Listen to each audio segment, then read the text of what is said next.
Good morning students, class 8th, lesson 3rd, part 2nd, subject social science, English medium.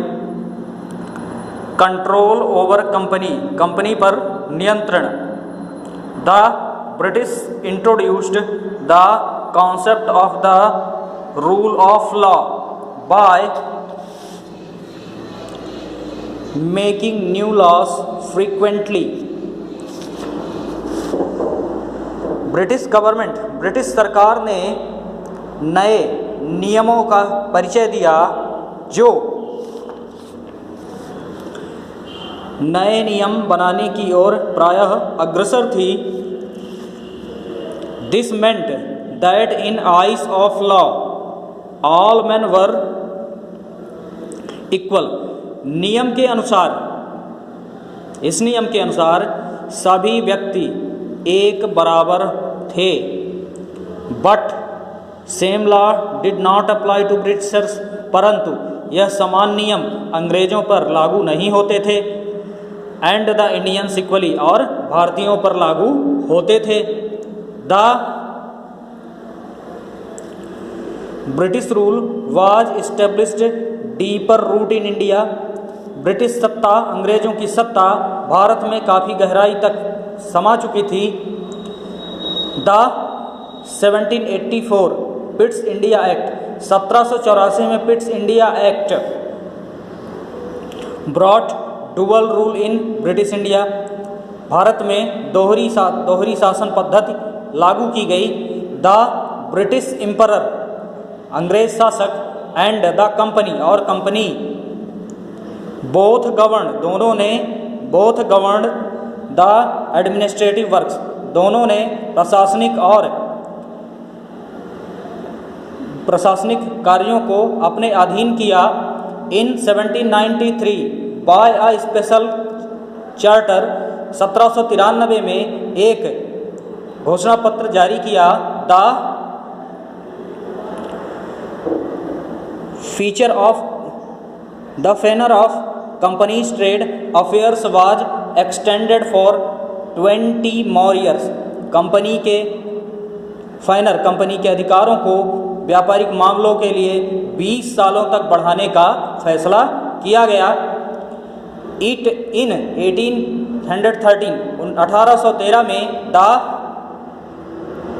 Company lost its monopoly, company ने अपने उत्तराधिकार खो दिए, company का एकाधिकार भारत में खो दिया। Which was now open to all the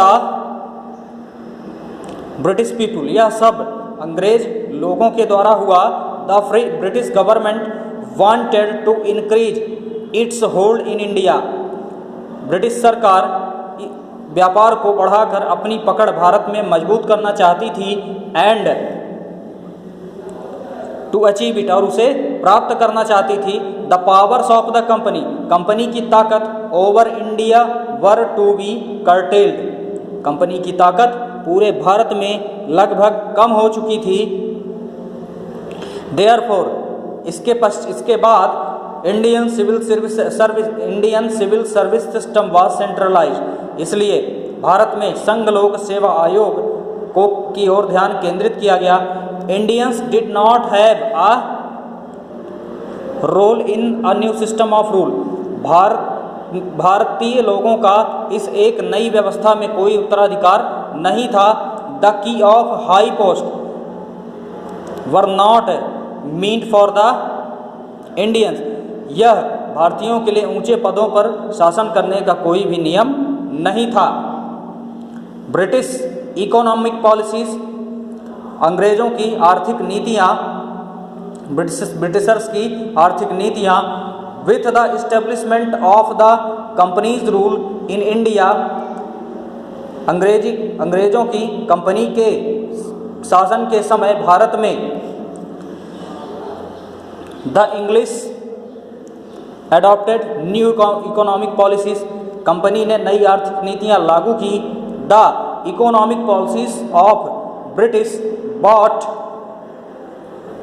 about several changes in the field of land revenue, कुछ अंग्रेजों ने जो नए नियम लाए थे उनमें से भू राजस्व व्यवस्था, एग्रीकल्चर कृषि, ट्रेड एंड इंडस्ट्री व्यापार और उद्योग भी शामिल थे।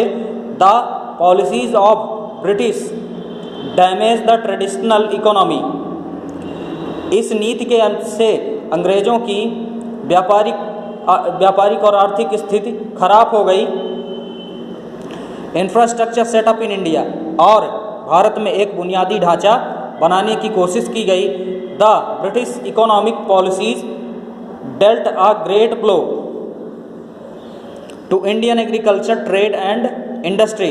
द ब्रिटिश इकोनॉमिक पॉलिसीज, अंग्रेजों की आर्थिक नीतियों ने भारत में निष्ठा से उन चीज़ों को काफ़ी नीचे कर दिया जो भारतीय खेती, व्यापार और औद्योगिक स्थिति को उन्होंने कमज़ोर कर दिया।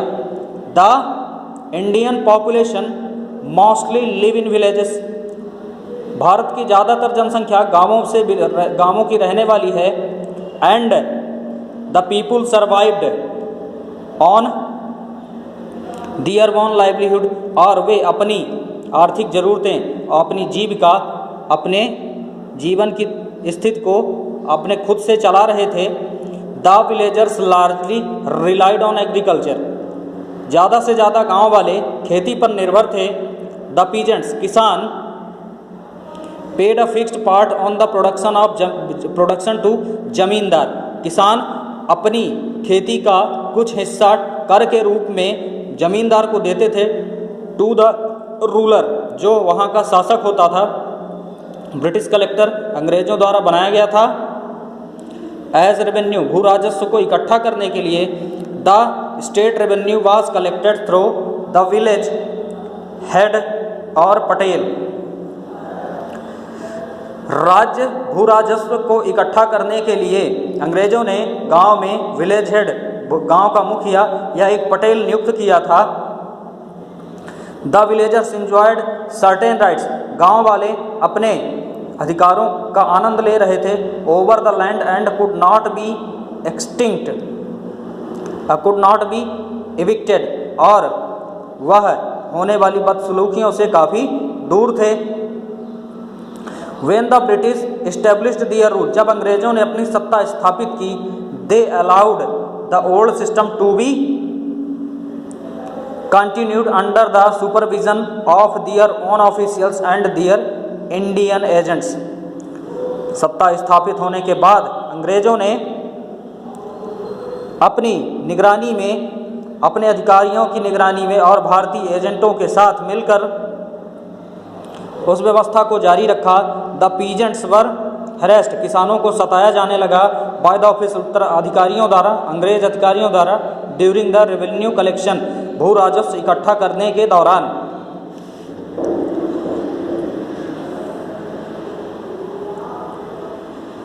लैंड रेवेन्यू पॉलिसी, भू राजस्व नीति। In 1793 Lord Cornwallis introduced the permanent settlement in Bengal, Orissa and Bihar to increase the income of the company. सन 1793 में लॉर्ड कॉर्नवालिस ने हमेशा भुगतान के लिए एक नियम बनाया जो बंगाल, बिहार और उड़ीसा में लागू हुआ, जो कंपनी की आय को बढ़ाने के लिए बनाया गया था। अंडर दिस सिस्टम, इस नियम के अंतर्गत the zamindars were made land owners, जमींदारों को जमीन का मुखिया बना दिया जाता था। Their right of ownership was made hereditary, यह उन्हें अधिकारियों के तौर पर आनुवंशिक रूप से दिया जाता था। Ryotwari system was introduced in Mumbai and Chennai, ryotwari व्यवस्था को मुंबई और चेन्नई में व्यवस्थित किया गया। दोज हु प्लाउड, वे जो खेती करते थे, द फील्ड, खेतों पर, वर लैंड ओनर्स, जो जमीन के मालिक होते थे, and they directly paid tax, और वह कर को सीधे टैक्स टू द कंपनी, वह अपने कर को सीधे कंपनी को सौंप सकते थे। The peasants lost the right, किसान अपने अधिकार खोते जा रहे थे। ऑफ लैंड ओनरशिप, जमींदारों द्वारा। फेलिंग टू पे द रेवेन्यू, जब वह राजस्व चुकाने में असमर्थ होते थे। This system was a blow as a production slumped and peasants were oppressed, but state officers swelled their revenue. इस व्यवस्था के अनुसार किसान काफ़ी चोट खा रहे थे और उनकी स्थिति काफ़ी गिरती जा रही थी और कंपनी के अधिकारियों द्वारा उन्हें भू राजस्व इकट्ठा करने के लिए काफ़ी परेशान किया जाता था। इन अवध प्रोविंस, अवध क्षेत्र में Mahalwari system was introduced, Mahalwari व्यवस्था लागू की गई। This was the advanced form of zamindari system, यह एक नई पद्धति की व्यवस्था थी जिसे हम जमींदारी व्यवस्था कहते हैं। अंडर दिस सिस्टम, इस व्यवस्था के अंतर्गत tax was fixed for every Mahal village, इस व्यवस्था के अंतर्गत कर लगभग हर महाल गांव के अंतर्गत लगभग तय था।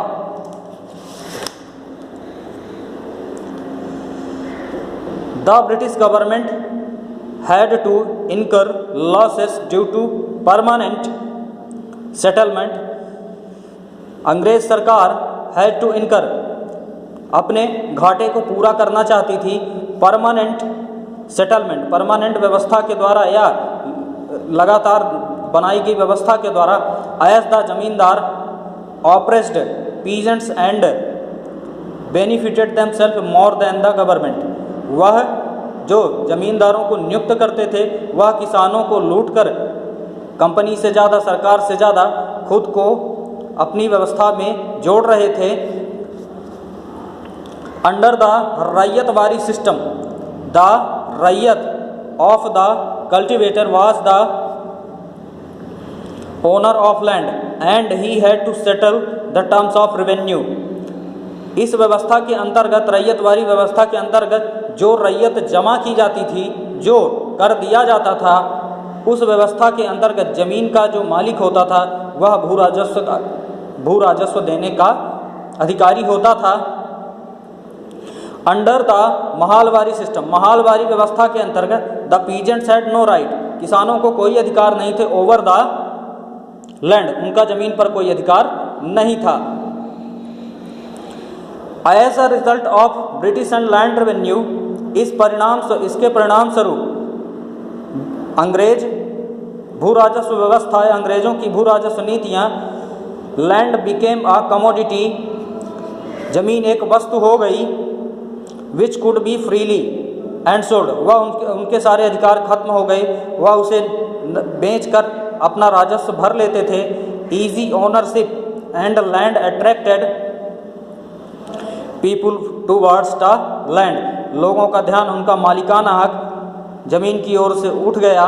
द कॉटेज इंडस्ट्रीज, कुटीर उद्योग, were on the brink of doom, पतन की ओर चले गए। And the peasants were groaning under the burden of debts, और किसानों की हालत दिन ब दिन बिगड़ती जा रही थी। Natural calamities like